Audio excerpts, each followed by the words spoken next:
बिस्मिल्लाहिर्रहमानिर्रहीम, अस्सलाम वालेकुम। सीधी बात बीनर सलीम के साथ में आप लोग को खुशामदीद कहते हैं। पिछले कुछ दिनों से इस्लामाबाद के अंदर बहुत ज़्यादा खबरें गर्दिश कर रही हैं। क्या खबरें गर्दिश कर रही हैं कि ये हुकूमत अपनी आइनी मुद्दत पूरी नहीं करेगी। ये खबरें गर्दिश कर रही हैं कि इमरान खान साहब खुद ही जो हैं वो अपनी असम्बलियाँ तोड़ देंगे। ये खबरें गर्दिश कर रही हैं कि जो इंतखाबात हैं वो क़ब्ल अज़ वक्त होंगे। ऐसे पूरे सिनेरियो में जब असद उमर साहब के एक बयान को मिसकोट किया जाता है, ऐसे तमाम सिनेरियो में जब वो सहाफ़ी जो कि हुकूमत के या इमरान खान साहब के करीब समझे जाते हैं वो ये प्रेडिक्शंस वो ये कहना शुरू कर दें कि जी ये हुकूमत अपनी आइनी मुद्दत पूरी नहीं करेगी, तो फिर ऑब्वियसली बातें तो होंगी, डिस्कशन तो होंगी। और सोने पे सुहागा ये कि कुछ सर्कमस्टांशियल चीज़ें हो जाती हैं, जैसे शहबाज शरीफ साहब की जो ज़मानत है जिस तरीके से उनको मिलती है और वो फिर लंदन जाने के लिए अपनी परवाज़ भी भरने की कोशिश करते हैं, तो सब लोग ये कहना शुरू कर देते हैं द मूवर्स एंड शेकर्स कि वो ये कहना शुरू कर देते हैं कि भाई शहबाज शरीफ साहब तो बाहर जा रहे हैं मियाँ साहब को मनाने के लिए। किस बात के लिए मनाने के लिए, क्या होने जा रहा है? ये जो तमाम तर नामुमकिनात की सिचुएशन है जो हमें सुनने में मिलती है, ये कैसे मुमकिन हो पाएगी? यही जानने के लिए मैंने सियासी जो तज्जियाकार हैं उनके जो मीडिया गुरूज हैं उनको मैंने आज अपने शो के अंदर मदऊ किया है।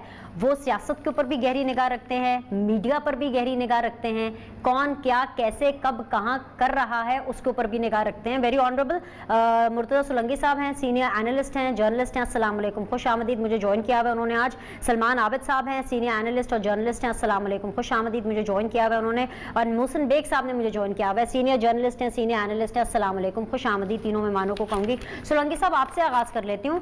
आप इस्लामाबाद में बैठे हैं, क्या पकड़ा है इस्लामाबाद में? क्या हो रहा है? क्या वाकई ये होने जा रहा है कि हुकूमत अपनी ये मुद्दत पूरी नहीं करेगी और इमरान खान साहब खुद ही असेंबलियां तोड़ देंगे?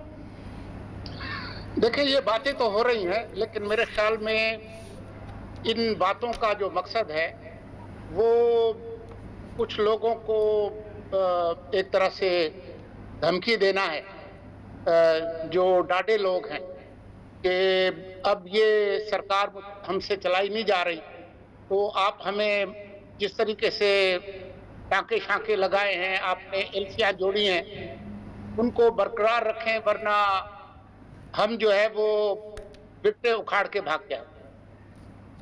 लेकिन ये ऐसा करने वाले नहीं हैं।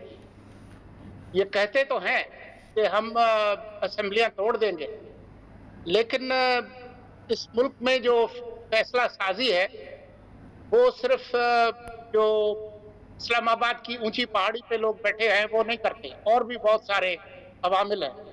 तो जब तक उनको सूट नहीं करता तब तक वो इनको बिट्टे उखाड़ के मैदान से भागने नहीं देते।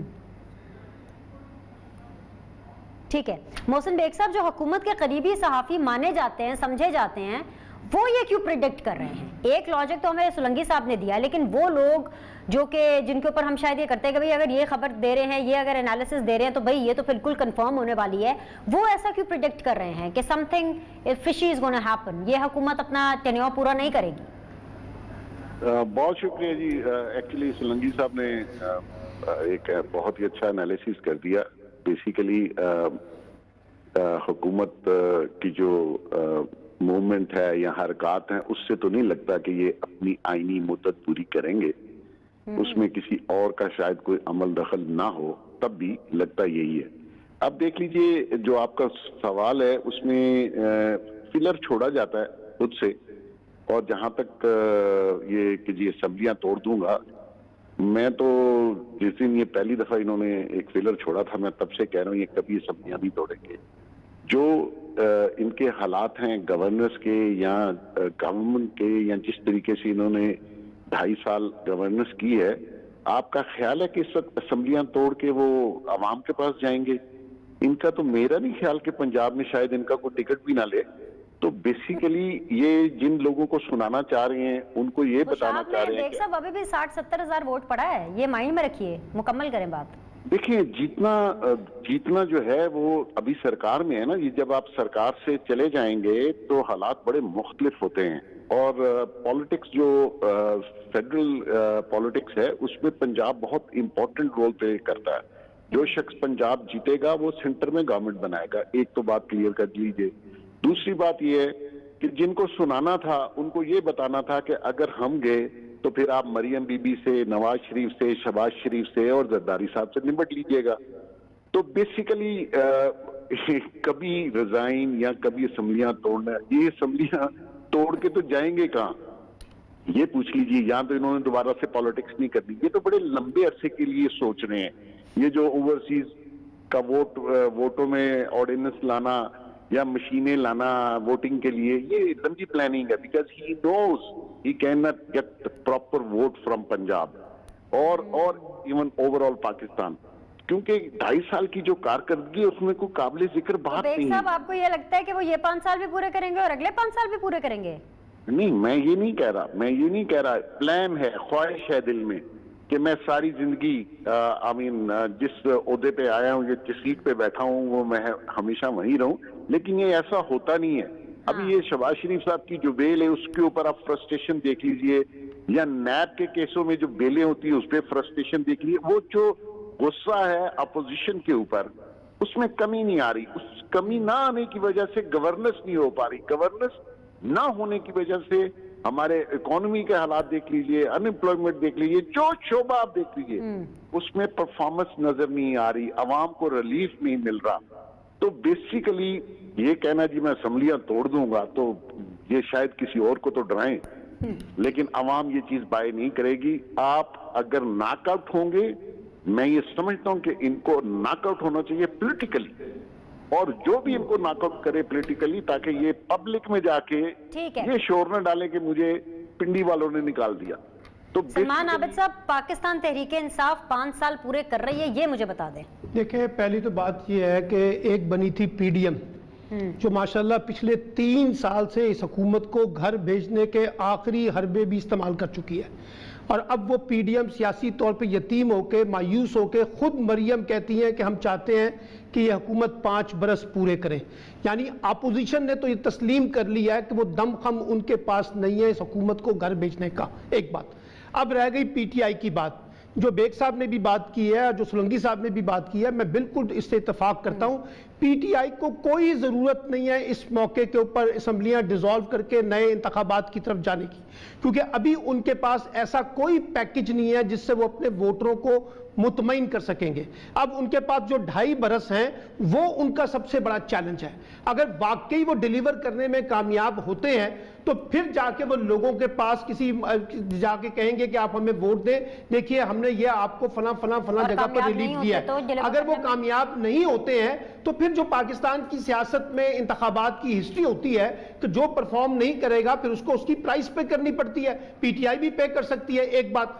दूसरी बात यह है कि मैं एक अदना सब तालिब इल्म होने के नाते, आपको लगता है कि ये हुकूमत परफॉर्म करने की डगर पर है? आप भी बड़ी गहरी निगाह रखते हैं। देखिए, बात बड़ी सिंपल सी है ना, कि देखिए बात यह है कि परफॉर्मेंस के बाद में अब ऊपर के लेवल के ऊपर कुछ माशी इंडिकेटर्स तो अच्छे आ रहे हैं, बेहतर इंडिकेटर है, लेकिन अभी तक वो आम आदमी की जिंदगी में ट्रांसलेट नहीं हो रहे हैं ना। ये चैलेंज है उनके लिए। इसलिए इस चैलेंज को कितनी जल्दी वो मीट करते हैं, ये सबसे बड़ी उनके लिए इस वक्त टास्क है ना। उसमें अभी भी मुझे लगता है कि वो ग्रे एरिया है। क्या माशी नंबर्स ठीक आ रहे हैं सर? जी, मैं तो ये समझता हूं कि इस वक्त कुछ माशी चीजें जो है, मिसाल के तौर पे आपकी टेक्सटाइल इंडस्ट्री जो है उसने ग्रो किया है, आपका कंस्ट्रक्शन का बिजनेस उसने ग्रो किया है, आपके बाहर से जो पैसे हैं वो आने शुरू हुए हैं, कुछ चीजों के अंदर बेहतरी आई है। लेकिन मैं फिर कह रहा हूं कि इन बेहतरी के आने के बावजूद कोई ऐसी चीज नहीं है जो आम लोगों को दिखा सके, जो उनको। चले पर्सनल बात कर लेते हैं, छोड़े सीधी बात में। आपके किचन पे फर्क पड़ा है कोई? देखिए, हर एक के किचन में फर्क पड़ेगा, हर दौर में किचन में फर्क पड़ता है। आप अयूब खान के दौर से शुरू हो जाएं, आज तक आ जाएं, जो हुकूमत आएगी उस हुकूमत की बुनियाद पे इंसान के किचन पे फर्क पड़ता है। कोई ऐसी आइडियल सिचुएशन तो हमारे पास कभी भी नहीं रही है ना। हम सब बैठ के नवाज शरीफ के दौर में भी उनकी माशी पॉलिसियों पे तनकीद करते रहे, उस वक्त भी किचन का रोना रोते रहे, उससे पहले पीपल्स पार्टी के दौर में रोते रहे। ये हमारे यहाँ एक रहा है। कभी भी हमारे यहाँ कोई आइडियल सिचुएशन आम आदमी को रिलीफ देने के तौर पे नहीं आई, और ना कोई यहाँ पर आम आदमी को रिलीफ देने की पॉलिटिक्स पाकिस्तान में हुई है। अच्छा। अगर दी होती तो आज पाकिस्तान के लोग खुशहाल होते ना। छोड़ दें इन 3 साल को, इमरान खान ने तो बर्बाद कर दिया। पीएमएलएन का दौर, पीपल्स पार्टी का दौर, उससे पहले फौजी अदवार, कौन से ऐसे दौर हैं जहां आम आदमी ने अपने आप को बहुत ताकतवर महसूस किया है और उसको लगा है कि बाकी जो हुकूमत है वो आम आदमी के मफाद के लिए आई है। यहाँ तो आम आदमी के मफाद के हुकूमत नहीं आई है। उसके ऊपर भी हम पोस्टमार्टम करेंगे। कब तक रोकेंगे शहबाज शरीफ साहब को, ये मैं जानने की कोशिश करूंगी इस छोटे से ब्रेक के बाद। Will be back in a bit, please stay with us. Murtaza Solanki साहब, मोहसिन बेग साहब, सलमान आबिद साहब मेरे साथ मौजूद है। जी मुर्तज़ा सोलंकी साहब, कब तक रोकेंगे शहबाज शरीफ साहब को? और ये जो फंडा एक आ जाता है शहबाज शरीफ साहब के बाहर आते ही, वो जो कुछ कॉर्नर्स हैं, कुछ हल्के जो हैं, ये बात करना शुरू कर देते हैं कि भाई अब शहबाज शरीफ साहब बाहर आ गए तो अब तो मरियम नवाज साइलेंट मोड पर चली जाएगी, अब तो शहबाज शरीफ साहब एक्टिव होंगे, मरियम नवाज डीएक्टिवेट हो गई। ये जरा बता दीजिए कि इन खबरों में किस हद तक सदाकत है?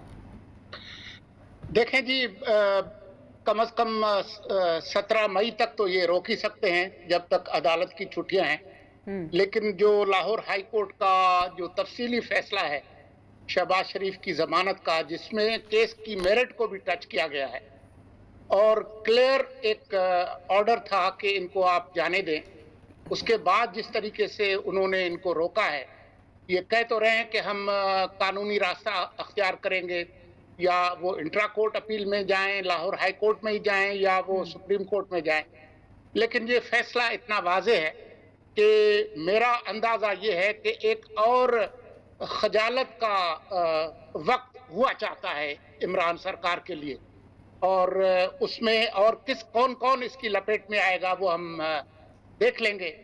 लेकिन ये बात वाज़ेह है कि यहाँ पर शहजाद अकबर खान साहब की हिदायत पे, और लंदन में भी कुछ लोग हैं जो बहुत पुरुमीद थे, खास तौर पर डेविड रोज वगैरह और डेली मेल वाले, जिनकी ख्वाहिशात की तकमील के लिए शहबाज शरीफ को रोका गया है। लेकिन ये चंद दिन की बात है और मेरे ख्याल में शहबाज परवाज जरूर करेगा। लेकिन मैं ये बात आपको जरूर बताना चाहता हूं कि मेरे बहुत ही मोहतरम दोस्त जो मईशत की अच्छी खबरों की बात कर रहे थे, तो मईशत की कौन सी अच्छी खबरें हैं, ये अगर आप मार्केट में जाकर एक आम आदमी से पूछ लें तो वो आपको ज्यादा बता सकेगा। सिर्फ ये देख लें कि पिछले 32 महीनों में आटा जो हर घर में चाहिए, हर घर में जहां पर रोटी पकती है, उसमें 100% इजाफा हुआ है, और ये पिछले 70 साल में इतना इजाफा आटे की कीमतों में कभी नहीं हुआ। कभी ऐसा नहीं हुआ जो 32 पिछले महीनों में हुआ है कि जो चीनी की कीमतें हैं वो 100% उसमें इजाफा हुआ। ऐसा कभी नहीं हुआ कि जो बिजली के नर्ख हैं उसमें 200% इजाफा हुआ हो।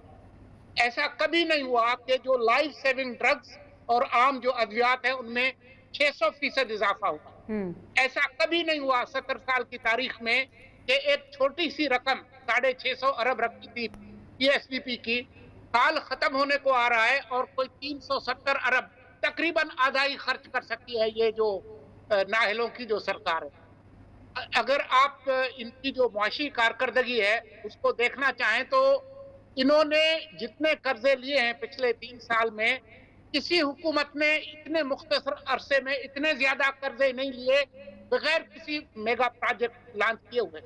सही। तो ये तो इनकी जो है वो मईशत की जो है वो कारकर्दगी है। कोई 2 करोड़ लोग जो है वो खते गुर्बत से नीचे गए हैं पिछले 32 महीने में, ये 70 साल में कभी नहीं हुआ। तो मुझे नहीं पता कि कौन सी मुआशी कारकर्दगी है इस सरकार की, सिवाय इसके कि सऊदी अरब के साथ जो ताल्लुकात खराब किए थे इन्होंने, जो खुद बूबू किया था, उसकी सफाई करके वापस आ गए। मोहसिन बेग साहब, ये जो मुर्तज़ा सोलंकी साहब कह रहे हैं सफाई करके सऊदी अरेबिया के साथ वापस आ गए हैं, कुछ बताएंगे कि किस बुनियाद पर सफाई हुई है? आपके पास कुछ इस किस्म की इंफॉर्मेशन है? देखिए, सोलंकी साहब ने बिल्कुल ठीक फरमाया। मईशत तो मैं 1 साल से कह रहा हूँ कि बिल्कुल डुबो दी गई है। वापसी के लिए आपको मेरा ख्याल में 10 से 15 साल चाहिए। इससे पहले आपकी मईशत जहाँ छोड़ के गए थे, जिनको चोर डाकू जो भी आप कह लें, वो जहां छोड़ के गए थे उसके लिए आपको बहुत अरसा चाहिए। एक बात। दूसरी बात यह कि सऊदी अरब के साथ हालात कभी खराब नहीं होने चाहिए थे, लेकिन आई डोंट नो इन्होंने किस तरीके से शाह महमूद साहब ने स्टेटमेंट दी और उन्होंने अपने पैसे वापस मांगे। अब ये एक ग्रेटर प्लान है जिसके तहत पहले हमारी अस्करी क़यादत वहां गई 3 दिन पहले, उन्होंने कुछ माहौल बेहतर किया। अमेरिकन चाहते हैं कि आप इंडिया के साथ रिलेशनशिप ऐसी कर लें, सीज फायर हो जाए, और इंडिया चाहता है कि कश्मीर के आगे की बात करें, कश्मीर की बात नहीं होगी। तो ये सारा एक इस रीजन में एक ग्रेटर प्लान के तहत ही सऊदी अरब ने उनकी पॉलिसी में भी शिफ्ट आया, बिकॉज अमेरिकन पॉलिसी में शिफ्ट आया। तो बेसिकली कोई इतनी अचंभे की बात नहीं है। प्रॉमिसेस पहले भी वो बड़े सिंसियरली आए थे, वो खान साहब को $20 बिलियन का इन्वेस्टमेंट भी करना चाहते थे, लेकिन हम उन्हें कोई प्रोजेक्ट दे ही नहीं सके क्योंकि हमारे यहाँ ब्यूरोक्रेसी भी है और जो पॉलिटिशियंस भी हैं वो बेचारे इतने काबिल नहीं है कि वो फॉरेन इन्वेस्टमेंट को कैटर कर सके। अब जहां तक आपने सवाल किया था शहबाज शरीफ साहब का, देखिए शहबाज शरीफ साहब का एक तो फैसला कोर्ट से उनकी बेल हुई, कोर्ट ने उन्हें बाहर जाने की इजाजत दी, कुछ फैसले कोर्ट के अलावा भी हुए, वो डेफिनेटली चले जाएंगे।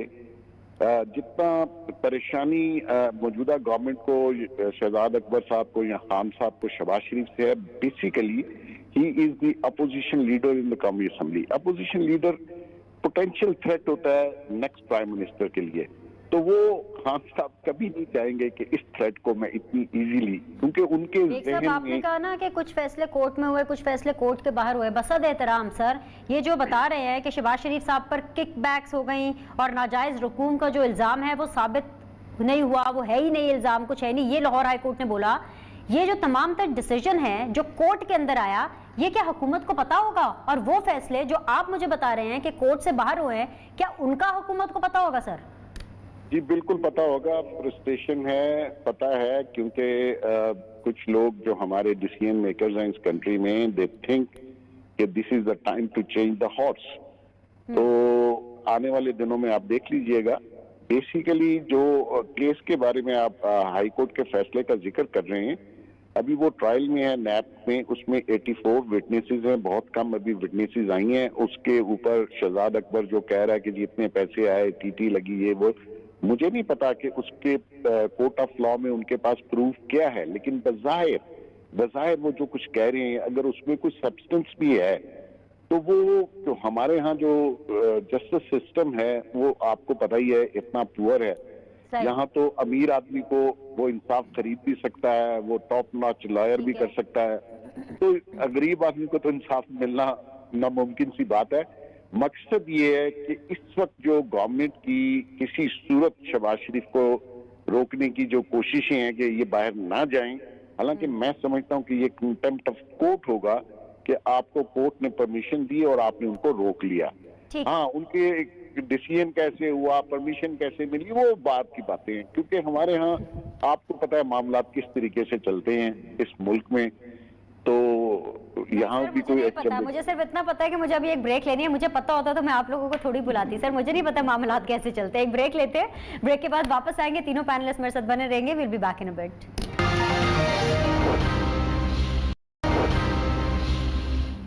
वेलकम बैक जी। आप लोग को एक बार फिर से खुशामदीद कहते हैं। मुर्तज़ा सोलंकी साहब हैं, मोहसिन बेग साहब हैं, सलमान आबिद साहब हैं मेरे साथ मौजूद। सलमान आबिद साहब वो प्राइम मिनिस्टर, वो इमरान खान जो नवाज शरीफ साहब को खुद बाहर भेज रहे थे, भेज दिया उन्होंने नवाज शरीफ साहब को बाहर, वो शहबाज शरीफ साहब को बाहर भेजने में इतने रिलक्टेंट क्यों हैं? देखिए, ये तो खैर इमरान खान साहब को पता होगा कि वो क्यों नहीं उनको भेजना चाहते, लेकिन एक चीज़ जिसको हमें समझनी है कि मुस्लिम लीग नून जो है, बात बड़ी सिंपल सी है, यकीनी तौर पे सियासी तौर पे वो नहीं भेजना चाहते। वो तो अब इतराफ करते हैं कि नवाज शरीफ को भी भेज के मैंने गलती की है, इसलिए वो ये क्या, उनके पास ये अपना तौर तरीका होगा।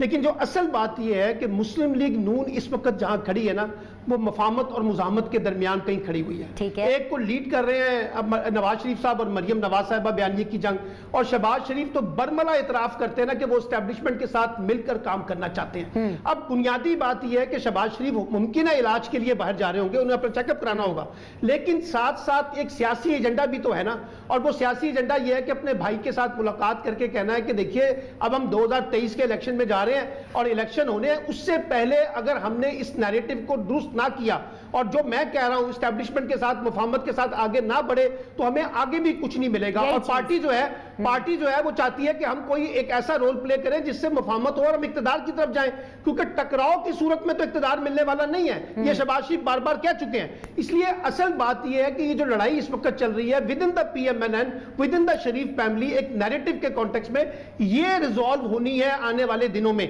और शहबाज शरीफ इस वक्त जिस अंदाज से एक्टिव हुए हैं, वो जाहिर कर रहा है कि वो अपने आप को पेनिट्रेट करके साबित करना चाहते हैं कि हम अगर मुफाहमत के साथ चले तो हमें ज्यादा बेहतर स्पेस मिल सकती है अगले आने वाले इलेक्शन के अंदर। लेकिन इस पर क्या नवाज शरीफ साहब इत्तेफाक करेंगे, मरियम साहिबा इत्तेफाक करेंगी, इसके बारे में अभी कुछ नहीं कहा जा सकता।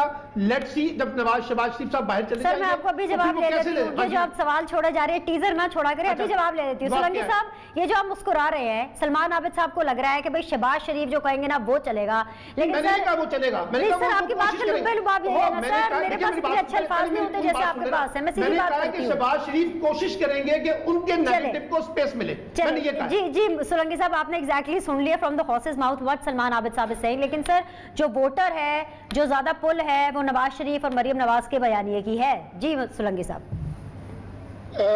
बिनिश, बात यह है कि ये शहबाज शरीफ साहब का जो बयानिया है वो उसमें उनकी एक मुस्तकिल मिजाजी है। ये 90 के अशरे से लेकर आज तक वो अपने मौक़िफ़ पर डटे हुए हैं, लेकिन साथ में ये भी सब लोगों को पता है कि जो फैसला नवाज शरीफ करते हैं उसके पीछे जो है वो सर झुका के वो चल पड़ते हैं। तो ये जो भी उनका बयानिया हो, असल में जो फैसला है वो नवाज शरीफ का होगा। अब ये मुस्लिम लीग नून जो है वो 500 म्यूजिशियंस वाला वो सिम्फनी ऑपरा है जिसमें बहुत सारे साज हैं, वो अपने अपने वक्त पर बजते हैं, लेकिन ये तमाम साज जो है वो मिलके एक पीस ऑफ म्यूजिक बनाते हैं और उसका कंडक्टर जो है वो नवाज शरीफ। तो वो बिल्कुल जाएं और वहाँ उनसे मुलाकात भी कर ले, ईद भी मिले, लेकिन जो बड़ा भाई और अब उनकी जो जानशीन है मरियम, वो जो फैसला करेंगे वो ही अटल होगा। और इलेक्टर्स जो है उनको भी अब पता चल गया है कि ये 15-20 हज़ार वोट शायद वो ले लेंगे अपने तौर पर, लेकिन जो नवाज शरीफ है और मरियम है उसके बगैर वो इलेक्शन जीत नहीं सकते। तो अब ये देखना होगा कि वो अपने बयाने को कितना नर्म करते हैं नवाज शरीफ, ये आप देख लें। लेट्स सी जी, आज के लिए इतना ही। बहुत बहुत शुक्रिया तीनों मेहमानों का, मुर्तज़ा सोलंकी साहब, मोहसिन बेग साहब, सलमान आबिद साहब ने मुझे ज्वाइन किया। इंशाअल्लाह ताला बहुत जल्द आप लोगों से दोबारा मुलाकात करेंगे। Look after yourself. अल्लाह हाफ़िज़।